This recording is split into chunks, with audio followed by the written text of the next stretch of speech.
Greetings, Internet, and welcome to Parsing John. Today, we get to compare two texts together. I've got our Greek text here and our Latin text here, and this time, they are color coordinated in such a way as that they don't blend in with each other. At least that's what I'm hoping. This video, we're going to go through verses 14 through 16, if I could find. Nope, through 15. 15 is pretty long. Forgot about that. This is, of course, of chapter 1. We got all of that there, too.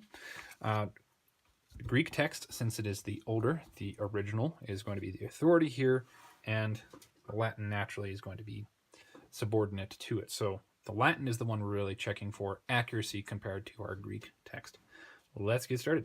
So our very first sentence is, and the Word became flesh. Okay, and in our Latin we've got, and Word became flesh. We've got a aorist verb here, and we've got a perfect verb here. Latin does not have aorist tense for its verbs, so the perfect is the closest it can possibly get to. The grammar is all the exact same here, so this clause so far checks out. Our next clause, and dwelt among us, and he lived among us. So we've got the same idea, en nobis, as en heimin, and eskenosen, and habitavit are relatively close. There is a different word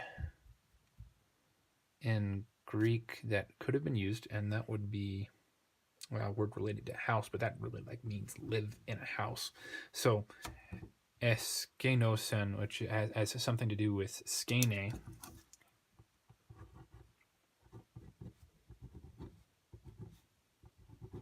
which is like tent, I think, or scene, like a stage. This one and habit, they are a closer idea than if the Greek writer were to have used oikao. If that's the verb, I can't remember it. But anyway, these two are very, very similar words.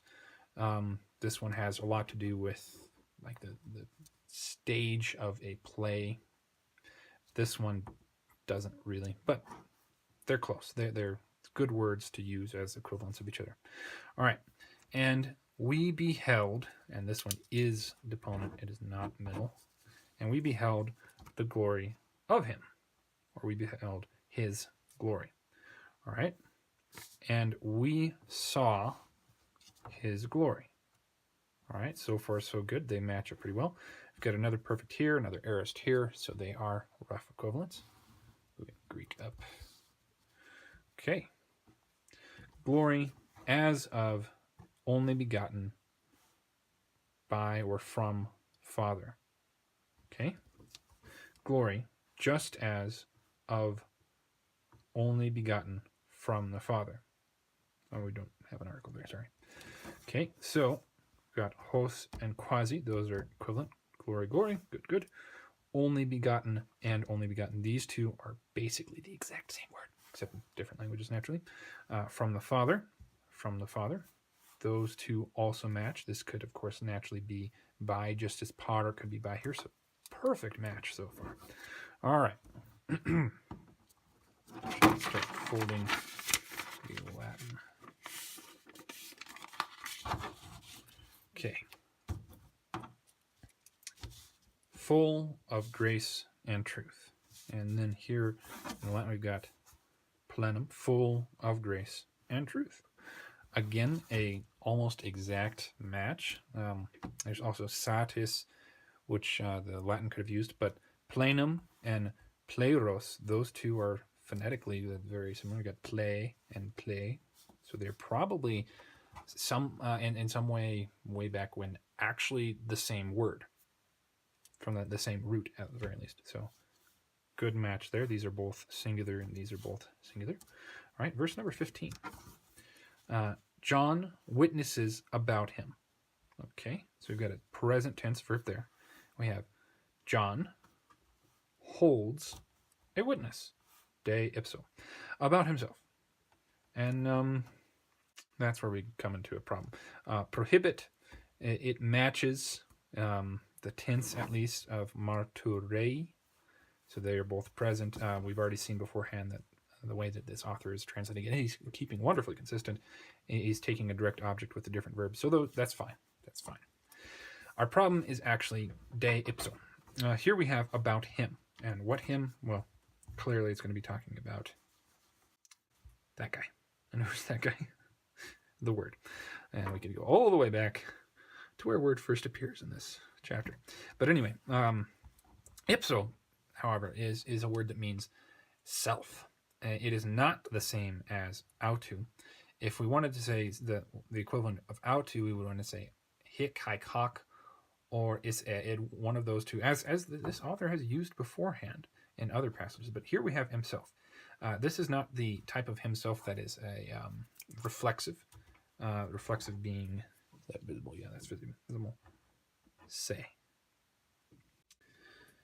And if we had say, then we would know that it is referring back to John. But since it's ipso, we don't have even that clarity, which would clearly be wrong. Autu is a completely different person from Ioannes. Instead, we just get self. And self is, this version of it does not tell you whose self.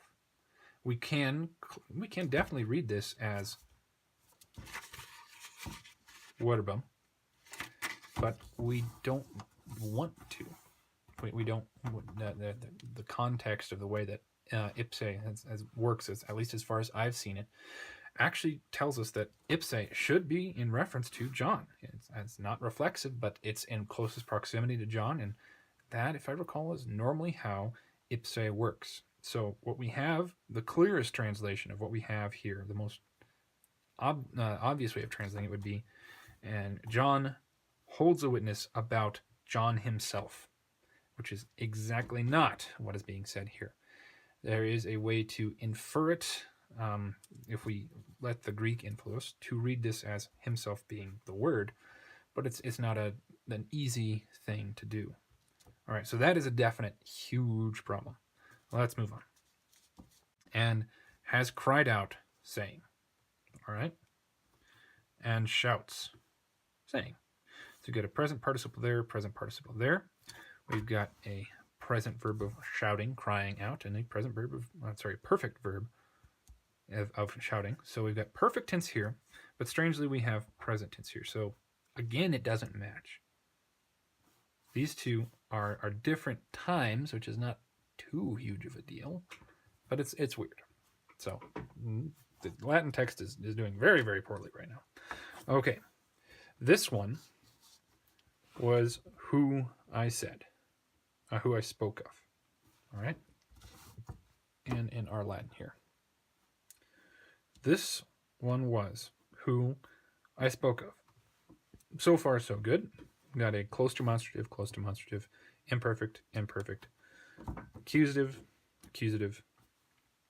and then we have the aorist tense here, and we have the perfect tense here. And as I said earlier, these two are basically equivalents, so they work. This clause, it's a good fit. All right. The one coming after me has become ranked before me. All right. Who is about to come after me was made or has become before me. So the only real difference that we have between these two is arkomenos, which is a present participle, and venturus est, which is a future first paraphrastic something or other. So this has a future idea. This has less future idea. This is a more immediate idea. So we've got a perfect tense verb right here. So a present participle with that means that it's contemporaneous action. Whereas in this one, we've got, of course, the perfect tense right here. And we've got a future, which means we've got a future idea, an idea that hasn't happened yet. So on a timeline, if we were to draw a timeline for this, we would have factus est or gegonen happening right here. Arkomenos, since it is a present participle, it doesn't tell us that it's happening right now, but in relation to the verb of the main clause, in which erchomenos is, it is happening right there. So as has become, so coming is also occurring at that same time. But when turus est, wow, factus est is also happening right here at this point in time. When turus est actually has to take place somewhere here. So we got two different ideas there. It's weird. I honestly don't know why we've got a future here when we've got a present there, when a present would be relatively easy to make in Latin. So another instance where they don't match up. This, from what I can tell, doesn't overtly change the meaning. Maybe. Okay. Okay. Because he was before me. You got a superlative there. And because he was before me. We've got a comparative here. Now that would just be the difference between how Greek does things and how Latin does things. They are rough equivalents. So far taking a look at this text, we've got ipso, which is extremely confusing in the Latin, clamat, which is present when its Greek equivalent is perfect, and then we got a future first periphrastic here. Sorry, that's what that thing is called. Future first periphrastic here when we've got a present in the Latin.